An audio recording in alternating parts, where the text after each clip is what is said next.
બનાસકાંઠા જિલ્લાના થરાદ નગરપાલિકા દ્વારા કરવામાં આવેલ પ્રી મોન્સૂન કામગીરી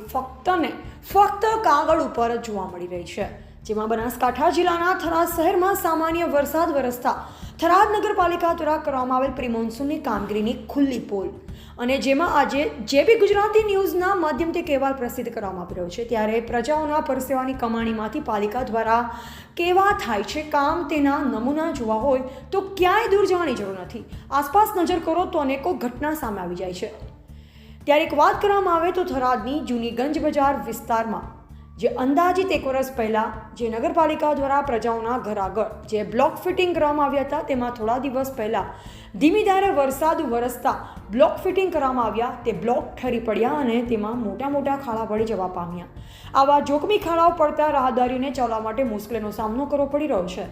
જેમાં આજુબાજુના પ્રજાઓના ઘર આગળ આવા મોટા ખાડા પડી જતા પ્રજાઓને અગવડતા ભોગવાનો વારો આવ્યો છે અને ભ્રષ્ટાચાર કરવા ટેવાય કોન્ટ્રાક્ટર અને અધિકારીઓ આ પ્રજાઓના ઘર આગળ બ્લોક ફિટિંગ કરવામાં આવ્યા, તેમાં પણ કટકી કરી જેમ તેમ કરી બ્લોક ફિટિંગની કામગીરી પૂર્ણ કરી દેવામાં આવી, જેમાં આમ પ્રજાઓના ઘર આગળ આવા મોટા ખાડાઓ પડવાથી કોઈ અનિચ્છનીય ઘટના બનશે તો તેનો જવાબદાર કોણ? થરાદ નગરપાલિકા કે સરકાર?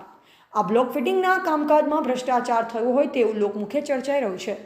અને જેમાં તંત્ર દ્વારા જોખમી ખાડો કોઈનો જીવ લે તેની રાહ જુએ છે કે પછી ભર નિંદ્રમાં છે, તેવા અનેક સવાલો ઊભા થઈ રહ્યા છે. ત્યારે કુંભકર્ણની નિંદ્રામાં રહેલ સત્તાધીશો કોઈ મોટી દુર્ઘટના સર્જાય તે પહેલાં જાગે અને તાત્કાલિક આ ખાડાનું સમારકામ કરવામાં આવે તેવી રાહદારીઓની માંગ છે